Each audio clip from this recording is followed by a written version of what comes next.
السلام علیکم friends, welcome back to my channel. This is Maryam Muhammad Sabir, اور آج کی اسٹوری کا جو ٹائٹل ہے وہ ہے اناج اور دولت. تو بنا ٹائم ویسٹ کی اسٹوری اسٹارٹ کرتے ہیں. ایک امیر کبیر سوداگر گھوڑے پر سوار ہو کر جا رہا تھا. اس کے پاس جواہرات اور سچے موتیوں سے بھری ہوئی 4 تھیلیاں تھیں. ان سچے موتیوں کو بیچ کر وہ تجارت کا سامان خریدنے کی غرض سے یہ سفر کر رہا تھا. اچانک وہ راستہ بھول کر ایک صحرا میں جا نکلا. اس کے پاس دولت تو بہت زیادہ تھی، لیکن کھانے پینے کا سامان نہ ہونے کے برابر تھا. پانی کی بوتل میں بھی تھوڑا سا پانی تھا، جو تپتے ہوئے صحرا میں داخل ہوتے ہی اس نے پی لیا تھا. گرم ریت پر تھوڑا بھی چلنے کے قابل نہ رہا. رفتہ رفتہ اسے بھوک اور پیاس نے تنگ کرنا شروع کیا. وہ اگر اونٹ پر سوار ہوتا تو شاید اس مصیبت کا مقابلہ کر لیتا، کیونکہ اونٹ تو صحرا کا جہاز کہلاتا ہے. گھوڑا صحرا کی ریت پر گر گر کر تڑپنے لگا تو سوداگر تھیلیوں کو سنبھال کر پیدل ہی چل نکلا. تھوڑی دور اسے ایک کانٹوں والی بہت بڑی جھاڑی دکھائی تھی. سوداگر اس کے سائے میں بیٹھ گیا. اس نے اپنی کمر سے بندھی ہوئی 4 تھیلیاں نکالی، پھر چمکتے ہوئے قیمتی موتیوں کو غور سے دیکھا. وہ موتی جن کی چمک سے وہ بہت خوش ہوا کرتا تھا، اسے پتھروں سے بھی کم قیمت لگ رہے تھے. اس کی صرف ایک ہی خواہش تھی کہ کاش وہ جواہرات کے دانے جو یا گندم کے دانوں میں تبدیل ہو جائیں. کم از کم اس کی بھوک تو مٹ جاتی. رفتہ رفتہ سورج ڈھلنے لگا تو صحرا کی گرم ریت ٹھنڈی ہو گئی. اس نے جھاڑی کی جڑوں کو کھودا تو گیلی ریت دیکھ کر وہ بہت خوش ہوا. گیلی جڑوں کو چوس کر اس نے اپنی پیاس بجھائی. اب بھوک نے اس کا برا حال کر دیا تھا. رات ختم ہوئی تو اس نے سورج سر پر آنے سے پہلے صحرا سے نکل جانے کا ارادہ کیا.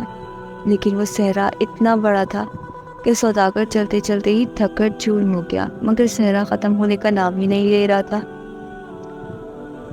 دھوپ میں تیزی آئی تو جواہرات کی قیمتی تھیلیاں اس سے بڑی بوجھل محسوس ہونے لگی. اس نے 4 تھیلیوں کو غور سے دیکھا، پھر سب سے بڑی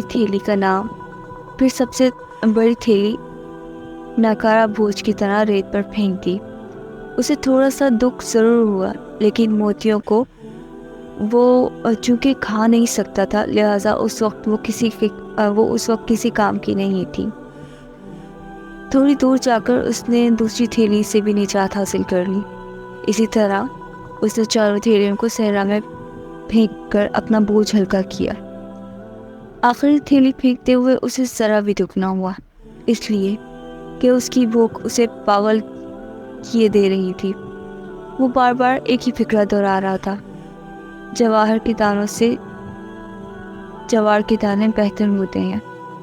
بھوک پیاس کی شدت سے جب وہ مرنے کے قریب ہو گیا تو اس کی آنکھوں میں آنسو آ گئے. اس نے بڑی عاجزی سے خدا سے دعا کی: اے میرے خدا، تو ان جواہرات کی 4 تھیلیوں کے بدلے مجھے صرف 1 تھیلی چنوں کی عطا کر دی، تاکہ بھوک کے اس عذاب سے میری جان چھوٹ سکے. کہتے ہیں سچے دل سے مانگی ہوئی دعا ضرور قبول ہوتی ہے. سوداگر کو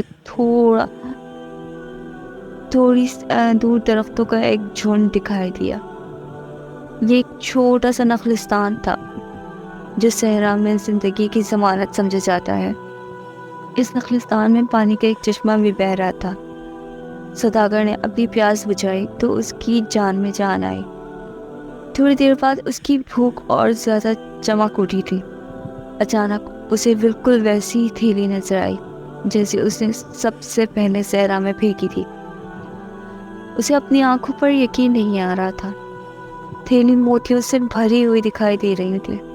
اس نے کانپتے ہوئے ہاتھوں سے تھیلی کو کھولا اور ایک بار پھر اس نے عاجزی سے خدا سے دعا کی: یا اللہ، اس تھیلی میں اگر سچے موتی ہیں تو انہیں بھنے ہوئے چنوں میں بدل دے.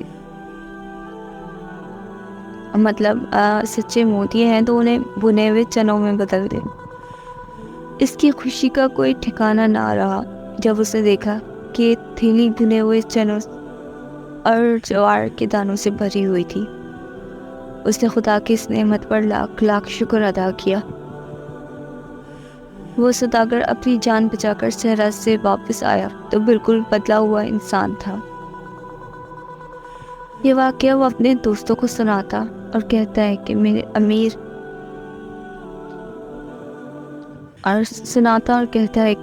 سے امیر اور غریب سے غریب انسان میں صرف ایک وقت کی روٹی کا فرق ہوتا ہے. لہٰذا دولت کی ہوس میں انسان کو کوئی غلط کام نہیں کرنا چاہیے. تو یہاں پر ہوا اسٹوری کا اختتام. اور اسٹوری اگر آپ کو پسند آئی ہو تو لائک شیئر اور سبسکرائب ضرور کیجیے گا. تھینک یو اور ملتے ہیں نیکسٹ اسٹوری میں. Take care. جزاک اللہ.